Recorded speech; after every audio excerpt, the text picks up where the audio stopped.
Bom, vamos embora continuar aqui para manter a nossa temperatura, então.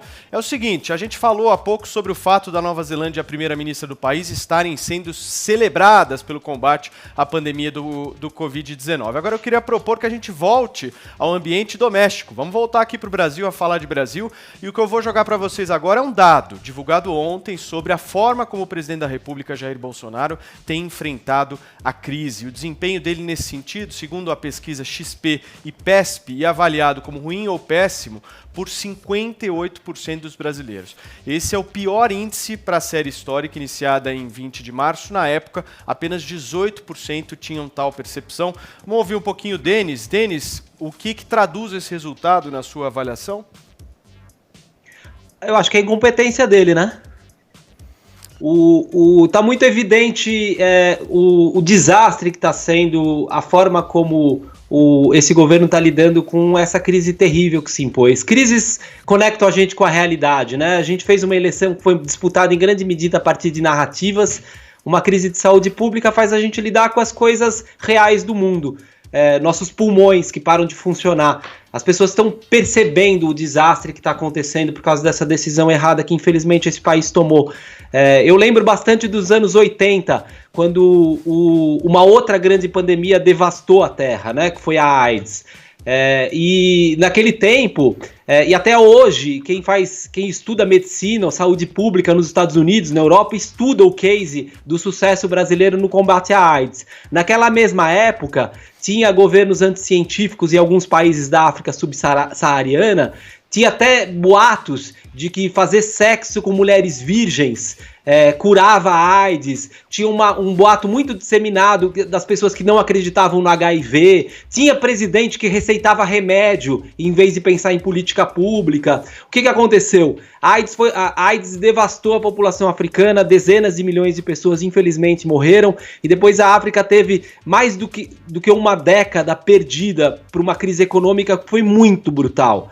E infelizmente eu tô no lugar oposto agora. Eu tô vendo o Brasil no papel daqueles países. O Brasil não tinha PIB per capita de 20 mil dólares per capita quando conseguiu ter sucesso no combate à AIDS. O Brasil tinha pouco dinheiro, mas uma política firme e um sistema universal de saúde para atender as pessoas, que distribuiu medicamentos depois de enfrentar, de peitar a indústria farmacêutica e de conseguir preços mais baratos para poder distribuir medicamento no Brasil. Conteve a epidemia, teve o melhor resultado em países subdesenvolvidos do mundo, foi uma vitória da qual os profissionais de saúde se orgulham, e hoje em dia, infelizmente, a gente tem um governo que está jogando profissionais de saúde para morrer, que tem um descaso completo pela vida dos brasileiros e que está destruindo a economia do Brasil. Perfeito. Adriles, eu queria seguir contigo aqui. Veja que curioso isso, né? Há uma queda na aprovação do presidente Jair Bolsonaro, mas segundo pesquisa Vox Populi, a última que foi divulgada,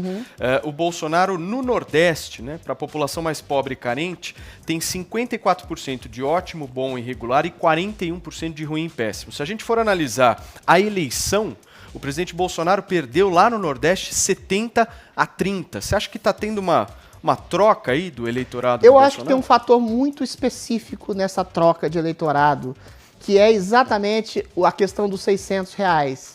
Muitas das pessoas acham que esse auxílio emergencial pode ser permanente. Então, a pandemia é muito triste. As pessoas que vivem em condições miseráveis, insalubres, de saúde pública terrível, quando ganham R$600, que pode ou não se aliar ao Bolsa Família, acham que esse maná vem do governo e pode ser permanente, ele pode perder isso. Primeiro, eu queria congratular a fala do Denis em relação à atuação excepcional do ministro José Serra, que realmente foi o melhor ministro da saúde que a gente teve, não por ser médico, mas por ser um hipocondríaco e um homem de extrema habilidade. Se ele tivesse ganho as eleições na época do PT, a gente estaria em muito melhores situações. Mas vamos lá à pauta. O presidente não pode ser avaliado numa atuação pragmática e objetiva quando ele não pode fazer nada. Ele foi alijado dos seus poderes, né? A atuação que deve ser cobrada, e talvez essa atuação, essa avaliação negativa dele, seja transferida e seja confundida com a atuação dos governadores e prefeitos, que são os verdadeiros responsáveis pela linha de frente no combate ao coronavírus, que tem se mostrado desastrosa em grande medida. Mas eu não isento o presidente dessa avaliação ruim, embora eu acho que ele tenha a melhor das intenções, da maneira equivocada que ele coloca, de fazer... As pessoas falam ciência, ciência, ciência. Olha, um combate a uma pandemia tem que ser uma conjunção entre análise econômica, análise psicológica, análise social e análise também científica das eventuais perdas. Você tem que fazer um trade-off. Você tem que fazer a melhor das negociações possíveis entre todas essas disciplinas. E o Bolsonaro, quando diz que a vida tem que continuar e que a economia tem que ter pujança, que os comércios não podem fechar de maneira peremptória, ele tem uma certa razão, porque, como eu já disse aqui milhões de vezes, milhões de pessoas provavelmente vão morrer de miséria, fome e desemprego. Ainda mais num país ainda em desenvolvimento, como é o caso no Brasil. Agora, ele também tem uma atuação muito ruim na maneira com que ele expressa essa vontade. Dizer que a vida deve continuar e que alguns comércios têm que ser reabertos, não é andando de jet ski, não é dizendo que a gripe é uma gripezinha, não é fomentando aglomerações, abraçando pessoas na padaria.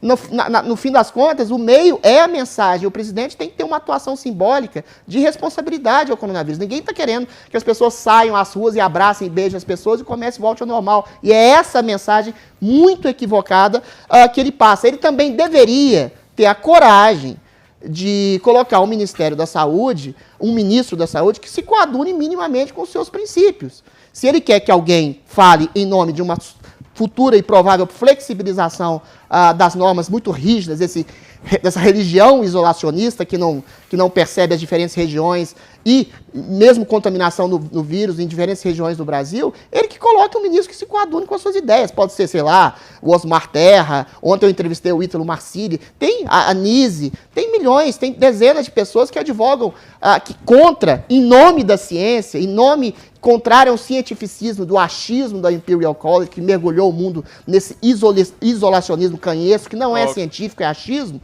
Então, que ele coloque o ministro da Saúde que se coadune às suas percepções. Mais uma vez, o presidente tem boas intenções, mas ele se comunica pessimamente mal e essa má comunicação é, em grande medida, resultado dessa péssima avaliação que ele tem.